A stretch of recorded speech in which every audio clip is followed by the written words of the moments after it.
India Pakistan match എന്നും വാശിയേറിയതാണ്.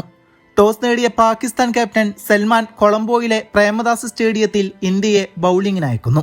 ആദ്യ ഓവറുമായി സൽമാൻ തന്നെ ബൗളിംഗ് അറ്റാക്കിന് തുടക്കം കുറിക്കുന്നു. പരിക്ക് മാറി വന്ന അഭിഷേകിൽ നിന്ന് ഒരു തീപ്പൊരി പ്രതീക്ഷിക്കുന്നു. എന്നാൽ ആദ്യ ഓവറിലെ അവസാന പന്തിൽ അഭിഷേക് റണ്ണൊന്നും നേടാതെ പുറത്താകുന്നു. ഒരു ഓവർ പിന്നിട്ടപ്പോൾ ഇന്ത്യ ഒരു വിക്കറ്റിന് 1 റൺസ് എന്ന നിലയിലായിരുന്നു. എന്നാൽ നിറഞ്ഞ ഗാലറിക്ക് മുമ്പിൽ അടുത്ത ഓവർ എറിയാനായി പാകിസ്ഥാൻ പേസർ ഷഹീൻ അഫ്രീദി എത്തുകയാണ്. ആദ്യ പന്ത് തന്നെ ഗാലറിക്ക് പുറത്തിട്ടുകൊണ്ട് ഇന്ത്യ പ്രഷർ റിലീസ് ചെയ്യുന്നു. രണ്ടാം പന്ത് ബൗണ്ടറി കൂടി നേടി ഇഷാൻ തന്റെ നയം വ്യക്തമാക്കുകയാണ്. അതെ, ഇയാൾ ഇന്ത്യയുടെ പോക്കറ്റ് ഡൈനാമോയാണ്. ഒടുവിൽ ഇഷാൻ 77 റൺസ് എടുത്ത് പുറത്താകുമ്പോൾ ടീം സ്കോർ വെറും 88. അതിൽ തന്നെയുണ്ടല്ലോ ഇഷാൻ ഉണ്ടാക്കിയ ഇമ്പാക്റ്റ് എത്രയാണെന്ന്. സമീപകാലത്ത് ഇന്ത്യൻ ടീം മാനേജ്മെന്റ് എടുത്ത ഏറ്റവും പോസിറ്റീവായ ഡിസിഷനായിരുന്നു ആഭ്യന്തര ക്രിക്കറ്റിലെ ഇഷാന്റെ മിന്നും ഫോമിനെ ട്രസ്റ്റ് ചെയ്തുകൊണ്ട് ലോകകപ്പ് സ്ക്വാഡിലേക്ക് ഒരു ബാക്കപ്പ് വിക്കറ്റ് കീപ്പറായി എടുത്തത്. ആ ടൈമിൽ തന്നെ തിലകിന് പരിക്ക് വന്നു. 1 ഡൗൺ പോലൊരു പൊസിഷനിൽ ടീം മാനേജ്മെന്റ് തയ്യാറാവുന്നു. പിന്നീട് ആ പൊസിഷനിൽ ഷെയ്ൻ ചെയ്യുന്നു. സഞ്ജു പെർഫോം ചെയ്യാത്തത് കൊണ്ട് ഓപ്പണിംഗ് പൊസിഷനും വിക്കറ്റ് കീപ്പറുമാകുന്നു.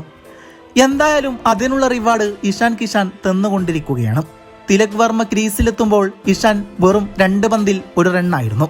എന്നാൽ ഇഷാൻ പുറത്താകുമ്പോൾ ചിത്രം മാറുകയാണ്. 40 പന്തിൽ 77 റൺസ്. അപ്പോഴും തിലക് വർമ്മ 8 പന്തിൽ 11 റൺസിലായിരുന്നു എന്നത് ആ ഇന്നിങ്സിന്റെ വലുപ്പം കാണിക്കുകയാണ്. പിന്നീട് കണ്ടത് ഇഷാന്റെ ബ്രൂഷ്യൽ ഗിയർ ഷിഫ്റ്റ് ആയിരുന്നു. ആ ടെമ്പോ, ആ ഇൻറ്റന്റ്, ആ ആക്സിലറേഷൻ എല്ലാം വേറെ ലെവൽ തന്നെ. ഒരു സ്ലോ പിച്ചിൽ 40 പന്തിൽ 77 റൺസ് അടിച്ചു തകർക്കണമെങ്കിൽ അത് വെറും ഒരു ഭാഗ്യമല്ല. അത് കറകളഞ്ഞ പ്രതിഭ തന്നെ വേണം. ഈ ഇന്ത്യൻ ബാറ്റിംഗ് നിര ഒരിക്കലും ആഗ്രഹിക്കാത്തൊരു track. Slow and sticky stroke play, അത്യന്തം ബുദ്ധിമുട്ടുള്ള ട്രാക്ക്. വലിയ ബൗൺസും കാണുന്നില്ല. പാകിസ്ഥാനാകട്ടെ സ്പിന്നർമാരെ മാത്രമാണ് ആശ്രയിക്കുന്നത്. ഷഹീൻ ഷാ എറിയുന്നതൊക്കെ 2 ഓവറാണ്. ബാക്കി 18ഉം സ്പിന്നർമാർ.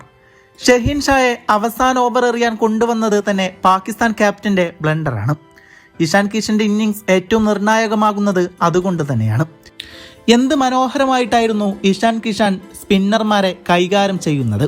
സ്റ്റെപ്പ് ഔട്ട് ചെയ്യുന്നത് അപകടകരമായ പിച്ചിൽ അത് ചെയ്യാതെ ക്രീസിൽ നിന്നുകൊണ്ട് തന്നെ തകർപ്പൻ സ്ട്രോക്ക് പ്ലേ അയാൾ കെട്ടയക്കുന്നു. അതെ, ഇതൊരു ബ്രില്യൻ ഇന്നിങ്സ് ആയിരുന്നു.